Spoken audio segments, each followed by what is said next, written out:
നമ്മൾ 4 മണി ചായയുടെ കൂടെയൊക്കെ കഴിക്കാൻ വേണ്ടിയിട്ട് എളുപ്പത്തിൽ ഉണ്ടാക്കാൻ പറ്റുന്ന ഒരു 10 മിനിറ്റ് കൊണ്ടൊക്കെ ഉണ്ടാക്കാൻ പറ്റുന്ന ഒരു ഈസി ടീ ടൈം സ്നാക്സ് ആണ് റെഡിയാക്കുന്നത്. വളരെ എളുപ്പമാണ് കേട്ടോ. അപ്പോൾ ഇതെങ്ങനെയാണ് ചെയ്യാന്നുള്ളത് നോക്കാം. അപ്പോൾ ഈ ഒരു സ്നാക്സ് റെഡിയാക്കാനായിട്ട് ഒരു 1.5 കപ്പ് കടലമാവാണ് എടുത്തിട്ടുള്ളത്. അതൊരു ബൗളിലേക്ക് ഇട്ട് കൊടുക്കുക.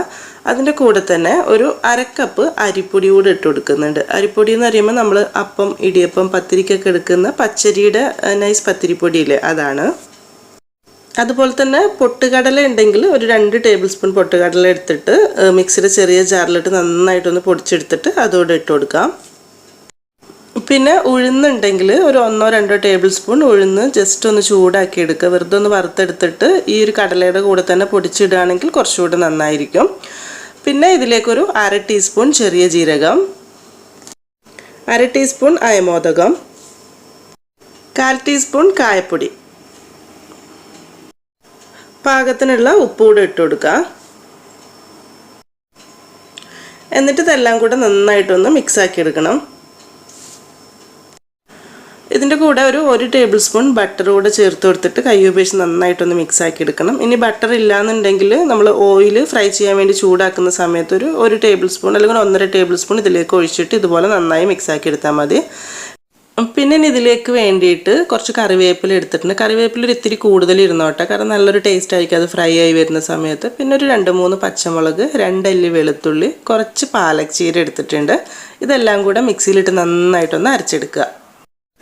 ഇതുപോലെ നന്നായിട്ട് അരച്ചെടുത്തിട്ടുള്ള ഇത് നമ്മൾ ആ ഒരു പൊടിയിലേക്ക് ഒഴിച്ചു കൊടുക്കുകയാണ്. ശരിക്കും ഈ സമയത്ത് ഇതിൻ്റെ ഒരു മണം അത്ര സുഖം ഉണ്ടാവില്ല, പക്ഷെ ഫ്രൈ ആയി വരുമ്പോൾ ഒരു കുഴപ്പം ഉണ്ടാവില്ല കേട്ടോ.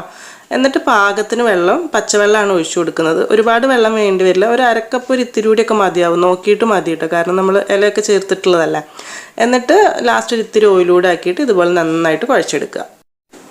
ഇനി ഇത് റെസ്റ്റ് ചെയ്യാൻ വേണ്ടി വെക്കേണ്ട ആവശ്യമൊന്നുമില്ല, പെട്ടെന്ന് തന്നെ ഫ്രൈ ചെയ്തെടുക്കുക. അപ്പോൾ ഇടിയപ്പത്തിൻ്റെ അച്ചിലാണ് നമ്മളിത് നിറച്ചിട്ട് ചെയ്യുന്നത്. അതിൻ്റെ ഉള്ളിലേക്ക് ആദ്യം ഒരു ഇത്തിരി ഓയിൽ തടവി കൊടുക്കുകയാണെങ്കിൽ നന്നായിരിക്കും. എന്നിട്ട് പാകത്തിനുള്ള മാവ് നിറച്ച് കൊടുക്കുക. ഏത് ഷേപ്പിലാണോ വേണ്ടതെന്നുണ്ടെങ്കിൽ ആ ഒരു ഷേപ്പിനുള്ള അച്ച് ആ ഒരു രീതിയിൽ ഈ ഒരു ചില്ലിട്ട് കൊടുത്താൽ മതി. ഞാനിപ്പം ഈ ഷേപ്പിലാണ് ചെയ്തെടുക്കുന്നത്.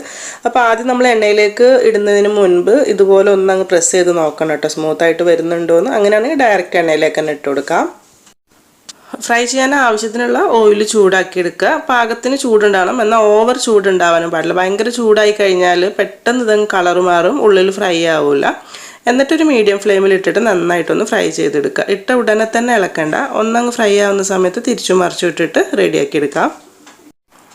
പിന്നെ ഇത് മൊത്തത്തിൽ ഫ്രൈ ആയി വരുന്ന സമയത്ത് ശരിക്കും ഒരു പച്ച കളറായിരിക്കില്ല കേട്ടോ, കുറച്ചൊരു ബ്രൗൺ കളർ ആയിട്ടുണ്ടാവും. കാരണം നമ്മൾ കുറച്ച് അളവിലെ പാലക്ക് ചീര എടുത്തിട്ടുള്ളൂ, പിന്നെ ഫുഡ് കളറൊന്നും ചേർത്തിട്ടില്ല. അപ്പോൾ അതുകൊണ്ട് തന്നെ കുറച്ച് കളർ മാറും. എന്നാലും കുഴപ്പമില്ല, പാകത്തിന് നല്ല ക്രിസ്പി ആവുന്നത്ര തന്നെ ഫ്രൈ ചെയ്തെടുക്കുക.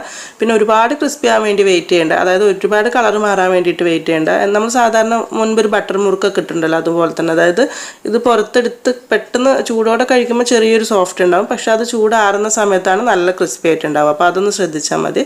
എന്നിട്ട് എടുക്കുന്നതിന് കുറച്ചുകൂടി നല്ലൊരു ഫ്ലേവർ കൂടുതൽ കിട്ടാൻ വേണ്ടിയിട്ട് കുറച്ച് കറിവേപ്പില ഇട്ടിട്ട് ഒന്ന് ഫ്രൈ ചെയ്തെടുക്കുകയാണെങ്കിൽ നന്നായിരിക്കും. ഇതിൻ്റെ കൂടെ തന്നെ 2-3 അല്ലി വെളുത്തുള്ളി ചതച്ചിട്ട് എണ്ണയിലേക്ക് ഇട്ട് കൊടുക്കുകയാണെങ്കിൽ നല്ലൊരു ഫ്ലേവർ കൂടുതൽ കിട്ടും.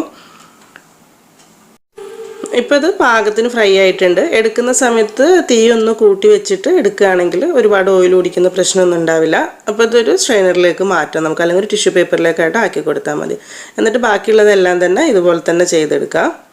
ഇതിങ്ങനെ എണ്ണയിലേക്ക് ഇടുന്ന സമയത്ത് വേണമെങ്കിൽ ഒരു സ്പൂൺ വെച്ച് തട്ടി കൊടുക്കുക, അല്ലെങ്കിൽ കൈ വെച്ച് തട്ടി കൊടുത്താലും മതി കേട്ടോ, ഇങ്ങനെ വീട് താഴേക്ക് കിട്ടാൻ വേണ്ടിയിട്ട്.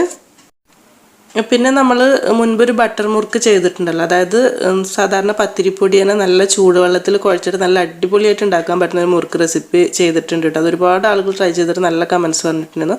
അപ്പം ആ ഒരു സെയിം റെസിപ്പിയിൽ വേണമെങ്കിൽ നമുക്ക് ഈ ഒരു ഇല അരച്ചിട്ട് വേണമെങ്കിലും ആ ഒരു കളർ വരുത്തിയിട്ടും ചെയ്യാം കേട്ടോ. അപ്പോൾ ഇനി ബാക്കിയുള്ളതെല്ലാം തന്നെ ഇതുപോലെ തന്നെ ഫ്രൈ ചെയ്ത് റെഡിയാക്കി എടുക്കാം. ഇനി പാലക് ചീര ഇല്ലെങ്കിലും വലിയ കുഴപ്പമൊന്നുമില്ല, ഒരു കളർ ഉണ്ടാവില്ല എന്നേ ഉള്ളൂ കേട്ടോ. ബാക്കിയൊക്കെ സെയിം ആയിരിക്കും. അപ്പോൾ കുറച്ചൊരു കറിവേപ്പില കുറച്ച് കൂടുതൽ ഇട്ടിട്ട് അരച്ചുണ്ടാക്കുകയാണെങ്കിലും നമുക്ക് നല്ല ടേസ്റ്റിൽ തന്നെ ഉണ്ടാക്കിയെടുക്കാനായിട്ട് പറ്റുമേ. ശരിക്കും ഇത് നന്നായിട്ട് ചൂടാറിയതിന് ശേഷം നല്ല എയർടൈറ്റ് ആയിട്ടുള്ള കുപ്പിയിലിട്ട് അടച്ച് വെക്കുകയാണെങ്കിൽ നമ്മൾ സാധാരണ മുറുക്കൊക്കെ കഴിക്കുന്ന പോലെ തന്നെ കുറച്ച് കൂടുതൽ ദിവസമൊക്കെ വെക്കാനൊക്കെ ആയിട്ട് പറ്റും. പിന്നെ നല്ലൊരു ടേസ്റ്റ്, നല്ലൊരു ഫ്ലേവറൊക്കെ തന്നെയാണ് തുടക്കത്തിൽ പറഞ്ഞ പോലെ തന്നെ. കുട്ടികൾക്ക് എന്തായാലും ഇഷ്ടപ്പെടുന്ന നല്ലൊരു കളറും ആയിരിക്കും. അപ്പോൾ എന്തായാലും നിങ്ങൾ ചെയ്ത് വെക്കുന്നുണ്ടെങ്കിൽ, ഇഷ്ടപ്പെട്ടിട്ട് ചെയ്ത് വെക്കുന്നുണ്ടെങ്കിൽ ഫീഡ്ബാക്കൊക്കെ അറിയിക്കുക. പിന്നെ വീഡിയോ ഇഷ്ടമായിട്ടുണ്ടെങ്കിൽ എന്തായാലും ലൈക്ക് ചെയ്യാനും ഷെയർ ചെയ്യാനും കൂടെ മറക്കരുത് കേട്ടോ. അപ്പോൾ ഇനി എന്തായാലും നല്ല റെസിപ്പി ആയിട്ട് പുതിയ വീഡിയോയിൽ കാണാം. താങ്ക്